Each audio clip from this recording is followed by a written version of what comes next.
Sering banyak makan-makan yang sayur-sayur bening, sayur-sayur kunci. Kalau memang perokok, tariklah, nyalakan api suci sebelum merokok. Tariklah dengan menghembuskan rasa kasih. Disitulah sebenarnya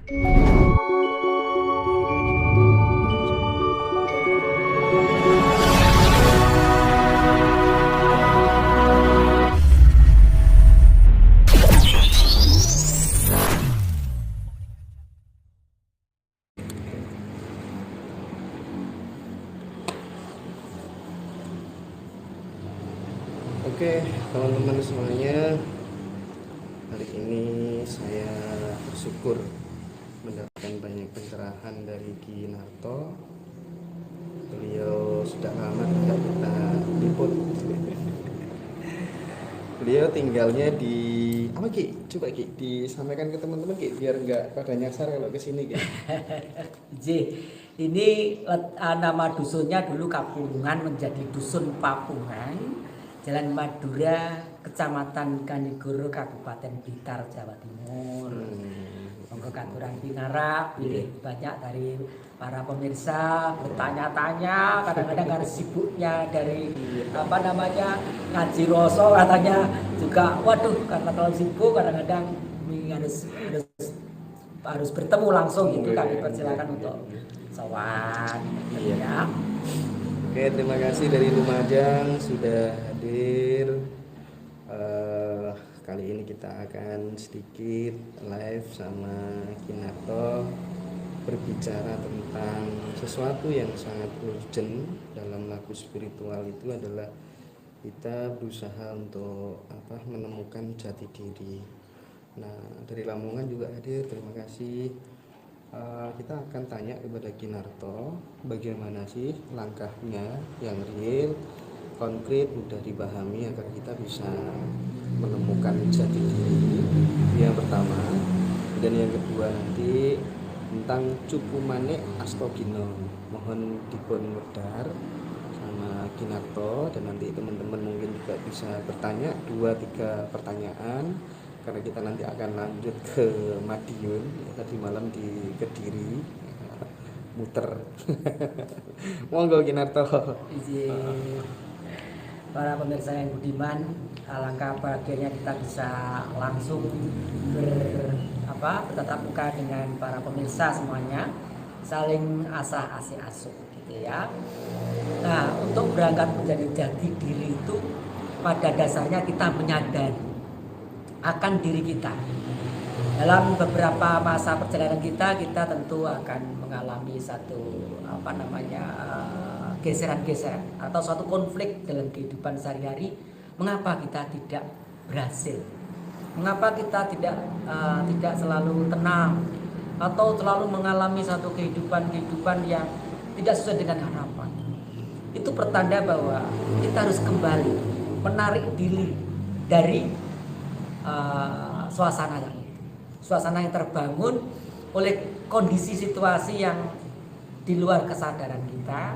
Kadang kala kita ikut gubyuk menanggapi keadaan ini, sehingga alangkah baiknya dalam posisi yang sekarang ini kita kembali untuk mencari jati diri, memberikan sifat kesadaran yang hakiki bahwa sebenarnya kita telah terlahirkan menjadi manusia yang terpilih di masa seperti ini, diminta untuk lebih mengenal, lebih mengerti kelebihan dan kekurangan kita, lebih mengerti tentang asal muasal kita, lebih mengerti tentang ibu kita, lebih mengerti tentang suasana yang ada di masyarakat kita.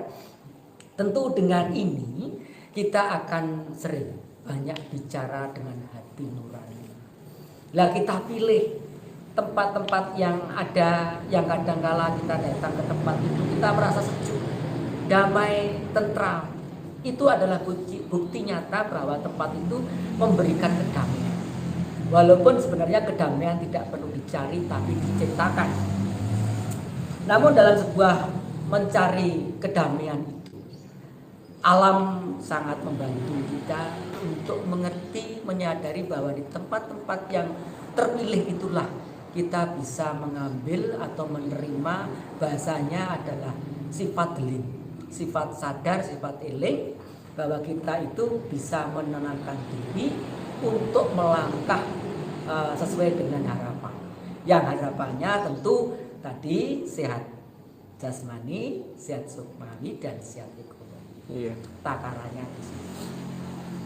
Jadi kita harus betul-betul meluangkan waktu. Jangan dari kehidupan yang 24 jam itu hanya untuk kepentingan dunia. Tapi sisihkan waktu kita sedikit di sore, di siang hari, di pagi hari, dan di malam hari.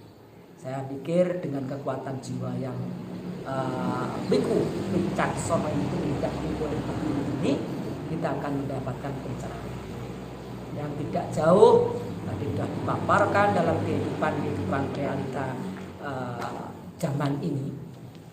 Kita harus sadar bahwa kita itu memiliki kelebihan yang sudah dibawa dari kelahiran. Nah, di situ yang kadang-kala kita itu menyepelekan. Makanya ada bakat, minat, dan kesempatan. Gali bakat kita. Kadang-kadang kita perlu sekali merenung kembali ke masa-masa pada saat kita masih muda. Di sana kita mempunyai bakat. Bakat itu tidak hanya olahraga, tapi bakat mengolah batin, mengolah kejiwaan, bakat membuat hasil karya, bakat memberikan satu pitutur. Mari kita gali terus. Saya yakin bakat yang ada dari semenjak kita dilahirkan itu akan menjadi dasar utama kesadaran pribadi untuk sadar kita berangkat dari mana, diciptakan untuk siapa, bagaimana, dan harus berbuat apa. Ini yang kita sadari, bahwa marilah kita juga mengurangi makan. Kurangilah makan yang sifatnya membawa nafsu, ya kurangi makan yang bernyawa. Sering banyak makan yang sayur-sayur bening, sayur kunci. Kalau memang perokok, tariklah, nyalakan api suci sebelum merokok. Tariklah dengan menghembuskan rasa kasih. Disitulah sebenarnya kita telah mengerti yang namanya tegesan. Tegesan itu rokoknya pendek. Setelah kita hisap dari nafas, kita heningkan, kita keluarkan dengan kasih. Saya yakin dan saya percaya bahwa Anda akan menemukan ketenangan. Ya. Oh, asik ini. Rokok pun bisa menjadi media untuk belajar mengasah batin. Kinarto terkait dengan Cukumane Astagina. Monggo dipun ngedarke. Nggih. Mengapa istilah Cukumane Astagina?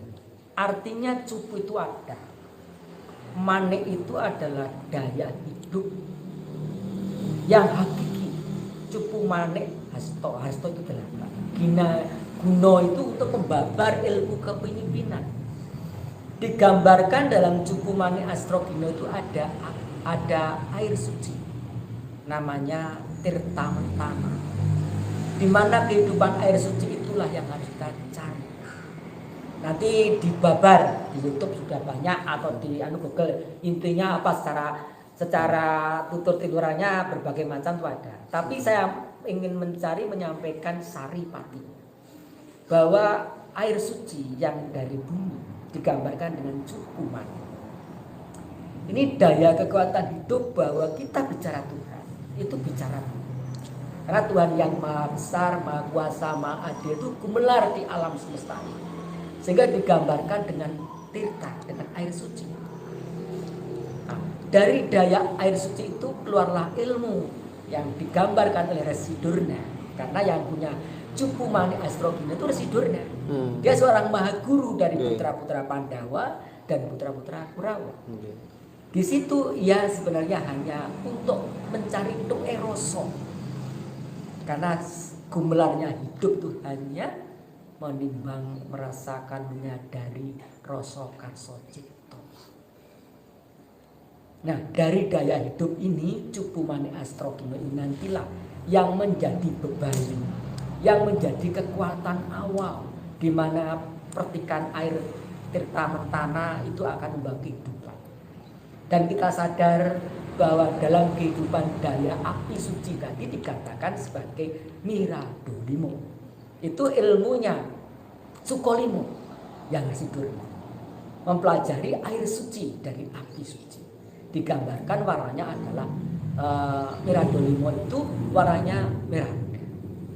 Api yang bersatu dengan daya hidup, di mana kekuatan api Agni atau api akan membabar ilmu yang digambarkan miradolimo.